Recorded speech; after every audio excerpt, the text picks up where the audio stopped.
Hello.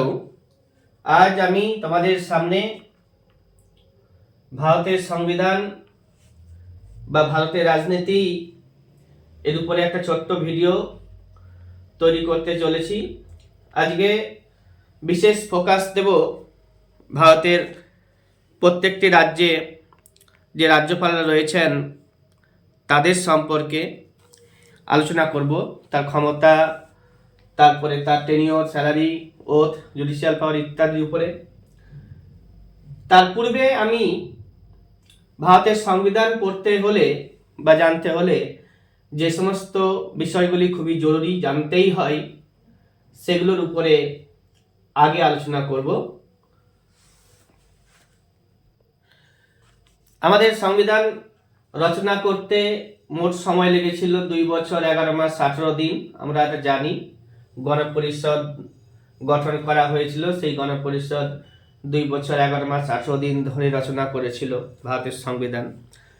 সেখানে আমরা পেয়েছি পার্ট সংখ্যা আছে আমাদের এখন 25টি পার্ট আছে ভারতের সংবিধানে।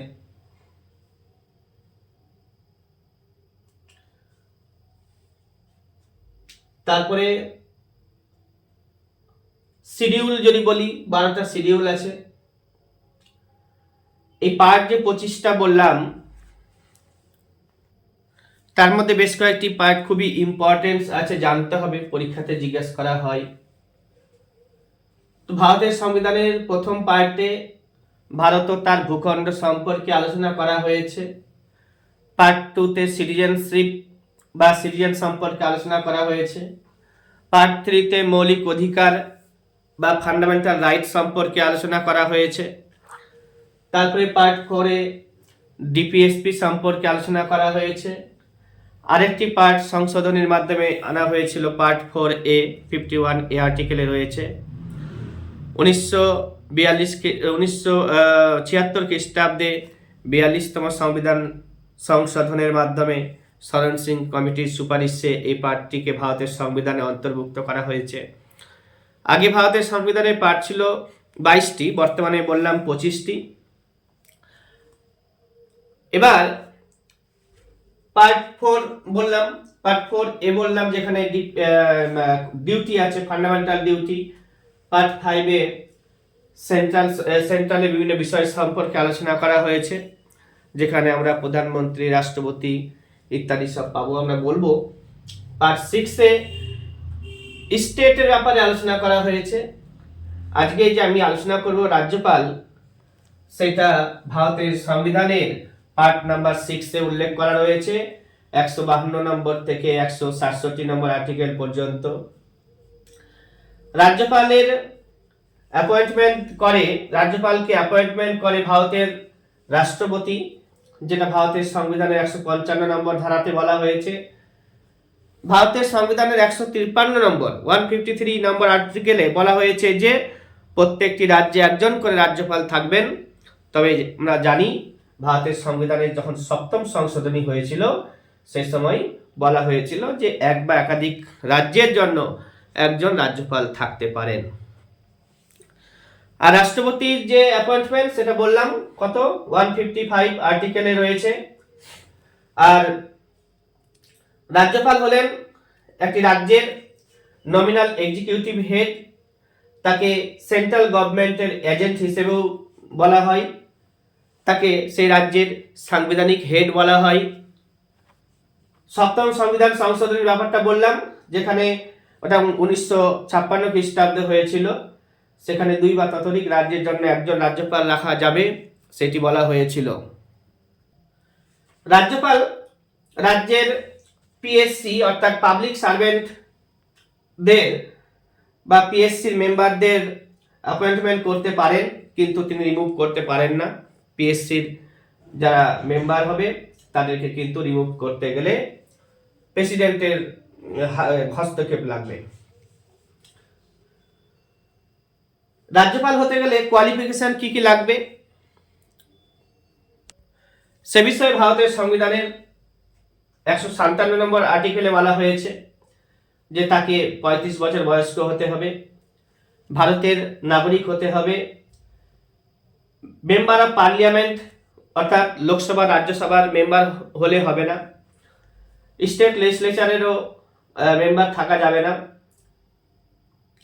কোনো অফিস অফ প্রফিট বা লাভজনক সরকারি কোনো লাভজনক পদে তিনি থাকতে পারবেন না।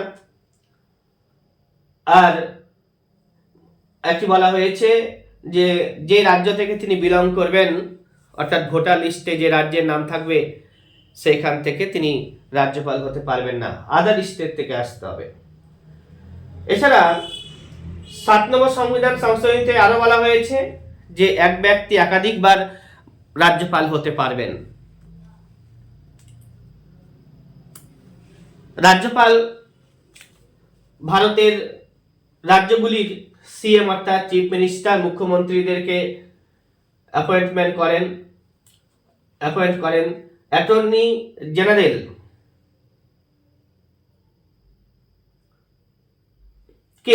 অ্যাটর্নি জেনারেলকে যেমন রাষ্ট্রপতি অ্যাপয়েন্ট করে 76 নম্বর আর্টিকেলে, ঠিক তেমনি রাজ্যে থাকে অ্যাডভোকেট জেনারেল, যিনি কোনো একটি রাজ্যের সর্বাধিক আইনি অধিকারী হন, তাকেও নিয়োগ করবেন রাজ্যপাল। আর পিএসসির মেম্বার চেয়ারম্যানদেরকেও রাজ্যপাল অ্যাপয়েন্টমেন্ট করেন, এগুলো আমরা জানবো। এছাড়া ভারতের রাজ্যপালগুলি যে আছে, রাজ্যগুলি রাজ্যপাল, তাদের স্যালারি 3,50,000 টাকা। তাদের টেনিওর কত আমি বলছি, ওথ কে পাঠ করায় সেটা বলছি। তার জুডিশিয়াল পাওয়ার, রাজ্যপালের জুডিশিয়াল পাওয়ার হচ্ছে 161 নম্বর ধারাতে উল্লেখ করা হয়েছে। আর রাজ্যপাল অর্থ কমিশন গঠন করতে পারে প্রত্যেক 5 বছর পর পর, যেটা ভারতের সংবিধানের 280 নম্বর ধারায় বলা হয়েছে। রাজ্যপাল অর্ডিন্যান্স জারি করতে পারেন রাষ্ট্রপতির মতো। রাষ্ট্রপতি যেটা 123 নম্বর ধারাতে অর্ডিন্যান্স জারি করে, রাজ্যপাল সেখানে 213 নম্বর আর্টিকেলে অর্ডিন্যান্স জারি করবেন। রাজ্যপালের স্বেচ্ছাধীন ক্ষমতা অর্থাৎ ডিসক্রিশনারি পাওয়ারের উল্লেখ করা রয়েছে, যেটা ভারতের সংবিধানের 163 নম্বর ধারাতে উল্লেখ করা রয়েছে। কি কি পড়লাম? আচ্ছা, এছাড়াও তিনি ভারতের রাজ্যগুলির যে স্টেট ইউনিভার্সিটি, রাজ্যের ইউনিভার্সিটিগুলোর চ্যান্সেলর হিসেবে দায়িত্বে থাকবেন। অর্থাৎ কি কি জানলাম রাজ্যপাল সম্পর্কে? রাজ্যপালের সম্পর্কে উল্লেখ করা হয়েছে ভারতের সংবিধানের 152 থেকে 167 নম্বর ধারা পর্যন্ত। আর পার্ট 6 বলা হয়েছে ভারতের রাজ্যপালের ব্যাপারে। রাজ্যপালকে অ্যাপয়েন্ট করে ভারতের রাষ্ট্রপতি, তাকে নমিনাল এক্সিকিউটিভ হেড বলা হয়। রাজ্যপাল হচ্ছে নমিনাল এক্সিকিউটিভ হেড, সেন্ট্রাল গভর্নমেন্টের এজেন্ট হিসেবে কাজ করে, তাকে সাংবিধানিক হেডও বলা হয়। 7ম সংবিধান সংশোধনীতে বলা হয়েছে 2 বা ততোধিক রাজ্যের জন্য একজন রাজ্যপাল থাকবেন। আবার আরো বলা হয়েছে, ওটা হয়েছে আর হচ্ছে কি এক ব্যক্তি একাধিকবার রাজ্যপাল হতে পারবেন বলা হয়েছে। পাবলিক সার্ভিস কমিশনের মেম্বার চেয়ারম্যানকে অ্যাপয়েন্ট করতে পারেন ভারতের রাজ্যপাল।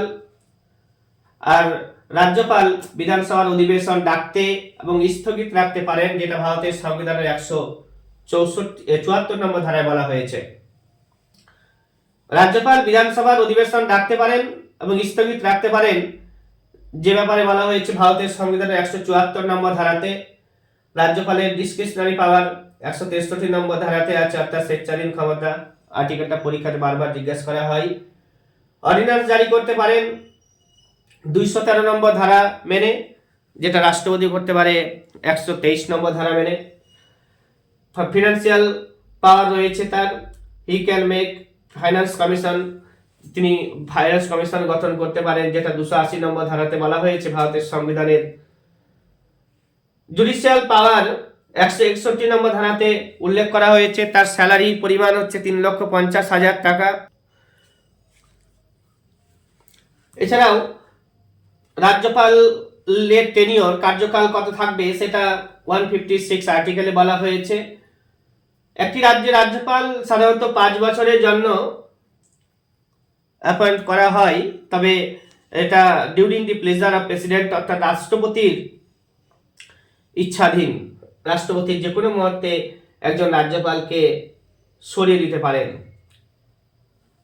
তাকে ওথ পাঠ করানো হয় 159 নম্বর ধারা মেনে বা আর্টিকেল মেনে। রাজ্যপালকে অ্যাপয়েন্ট করে কিন্তু রাষ্ট্রপতি, কিন্তু রাষ্ট্রপতি তাকে শপথ বাক্য পাঠ করায় না। সংশ্লিষ্ট রাজ্যের হাইকোর্টের চিফ জাস্টিস রাজ্যপালকে শপথ বাক্য পাঠ করান। এগুলো আছে। এছাড়াও আমাদের ভারতের সংবিধানে 12টা শিডিউল আছে, পরীক্ষাতে জিজ্ঞাসা করা হয় শিডিউল সম্পর্কে জানতে হবে। প্রথম শিডিউলে কি আছে এবং 12 নম্বর শিডিউলে কি আছে, প্রত্যেকটা শিডিউলে কি আছে, এরপরে একটা ছোট আমরা ভিডিও করবো আলাদাভাবে। এবার হচ্ছে আমাদের মৌলিক অধিকারের 32 নম্বর ধারাটাকে heart and soul of Indian constitution বলেছিলেন ডক্টর বি.আর. আম্বেদকর। ভারতের সংবিধান লিখতে সময় লেগেছিল বললাম একটু আগে 2 বছর 11 মাস 18 দিন। আর ভারতে বর্তমানে হাইকোর্টের সংখ্যা রয়েছে 25টি। প্রথম হাইকোর্টের নাম হচ্ছে কলকাতা হাইকোর্ট, তারপরে হয়েছিল এলাহাবাদ হাইকোর্ট যেটা ভারতের সবথেকে বড় হাইকোর্ট, এবং মাদ্রাজ হাইকোর্ট। তারপরে প্রথম হাইকোর্ট কলকাতা হাইকোর্ট, তারপরে এলাহাবাদ হাইকোর্ট, তারপরে মাদ্রাজ হাইকোর্ট। পরীক্ষাতে আসে, জিজ্ঞেস করে।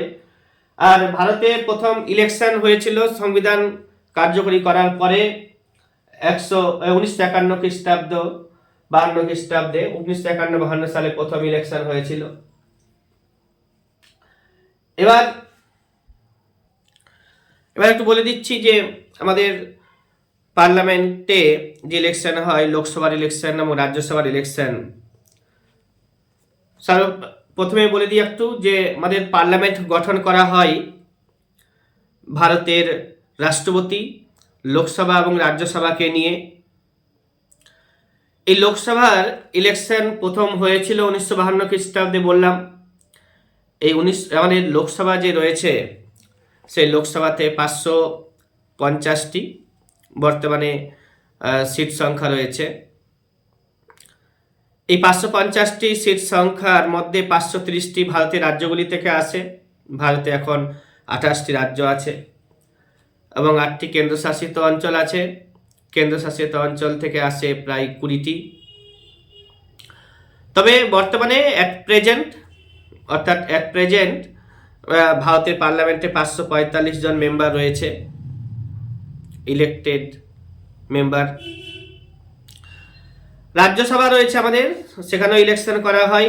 রাজ্যসভাতে 250 জন মেম্বার টোটাল লেন্থ মেম্বারের, তবে অ্যাট প্রেজেন্ট হচ্ছে 245 জন। তার মধ্যে 238 জন রাজ্যগুলি থেকে আসে, কেন্দ্রশাসিত অঞ্চলগুলি থেকে আসে, আর 12 জন নমিনেটেড বাই দি প্রেসিডেন্ট হন। জানতে হবে একটু যে রাজ্যপালের মতোই রাষ্ট্রপতির 35 বছর বয়স, এজ যদি বলি। লোকসভার মেম্বার হতে গেলে 25 বছর বয়স লাগে। রাজ্যসভার মেম্বার হতে গেলে 30 বছর বয়স লাগে। রাজ্যসভা থেকেও প্রধানমন্ত্রী হওয়া যায়, লোকসভা থেকেও প্রধানমন্ত্রী হওয়া যায়। তবে প্রধানমন্ত্রী হতে গেলে বয়স কত লাগে, সর্বনিম্ন বয়স যদি বলা হয় তো 25 বছর লাগবে, কারণ লোকসভা থেকে তিনি ইলেক্টেড হয়ে আসবেন, সংখ্যাগরিষ্ঠ দলের নেতা হতে পারেন। রাজ্যসভা থেকে আসতে গেলে 30 বছর, এগুলো জানতে হবে, বলবো আবার। এবার বেশ কয়েকটি পদে বয়স কত লাগে, যেমন হচ্ছে প্রধানমন্ত্রী হতে গেলে 25 বছর লোকসভা থেকে, রাজ্যসভা থেকে। এবার হচ্ছে যদি প্রেসিডেন্ট হতে চায় কেউ, তাহলে মোটামুটি 35 বছর তাকে লাগতেই হবে। গভর্নর হতে গেলেও 35 বছর বয়স লাগে। লোকসভার সদস্য হতে গেলে 25 বছর বয়স লাগবে। রাজ্যসভার সদস্য হতে গেলে 30 বছর বয়স লাগে। এবার স্টেট লেজিসলেটিভ অ্যাসেম্বলিতে যদি হয়, মানে রাজ্য বিধানসভার সদস্য হতে গেলে 25 বছর বয়স লাগবে, আর রাজ্য বিধান পরিষদের সদস্য হতে চাইলে 30 বছর বয়স লাগবে। চিফ জাস্টিসের জন্য বয়স কত লাগে তো নট ফিক্সড, ভোট দিতে গেলে কিন্তু 18 বছর বয়স লাগে। পঞ্চায়েতের সদস্য হতে গেলে 21 বছর বয়স লাগে, আর উপরাষ্ট্রপতি হতে গেলেও 35 বছর বয়স লাগে। এবার আমি বলে দিচ্ছি একটু ভারতের যে মৌলিক অধিকার রয়েছে, এই মৌলিক অধিকার এর উপরে আমি একটা ভিডিও আবার দেব। তো মৌলিক অধিকারের উপরে পরীক্ষাতে খুব প্রশ্ন আসে। এটা আমাদের মৌলিক অধিকার কোন দেশ থেকে নিয়েছি সেগুলো আসে, যে আমেরিকার সংবিধান থেকে মৌলিক অধিকার আমরা নিয়েছি। এছাড়া মৌলিক অধিকারের বেশ কিছু আর্টিকেল আছে খুবই ইম্পর্টেন্স, যেমন হচ্ছে 15 নম্বর আর্টিকেল, 16 নম্বর আর্টিকেল, 17 নম্বর, 18 নম্বর, 19 নম্বর, 20 নম্বর। এগুলো আমি পরের ক্লাসে আলোচনা করব। তবে সব থেকে বেশি আসছে 17 নম্বর, যেটা আনটাচেবিলিটির ব্যাপারে আলোচনা করা হয়েছে। 18 নম্বরে কি বলা হয়েছে? 18 নম্বরে বলা হয়েছে পদবী গ্রহণ নিষিদ্ধকরণ। আর 15 নম্বর ধারাতে তো বৈষম্যগুলোর উপরে বিধিনিষেধ আরোপ করা হয়েছে, জাতি, ধর্ম, বর্ণ, স্ত্রী, পুরুষ ও বাসস্থানের উপরে। 24 নম্বর আর্টিকেলটাও খুবই ইম্পর্টেন্স আছে। 14 বছরের কম বয়স্ক শিশুদেরকে কলকারখানা, খনি বা অন্যান্য কোনো বিপজ্জনক কাজে নিয়োগ করানো যাবে না। 23 নম্বরে পাচারের উপর আলোচনা করা হয়েছে। এবার 27 নম্বরে যে জোর করে কারোর কাছ থেকে ধর্মীয় কারণে ট্যাক্স নেওয়া যাবে না। এছাড়া 32 নম্বর ধারাটাকে যে বললামই, heart and soul of Indian constitution বলা হচ্ছে। এগুলো সবই জানতে হবে। আমি ছোট ছোট করে ভিডিও করব, আজকের ভিডিওটা ছোট করে এক একটা টপিকের উপরে আলোচনা করে দিব। তো আজকের মূল ফোকাস ছিল রাজ্যপালের উপরে। রাজ্যপাল সম্পর্কে যে সমস্ত প্রশ্নগুলো ছোটখাটো পরীক্ষাগুলোতে আসে সেগুলো বলে দিলাম।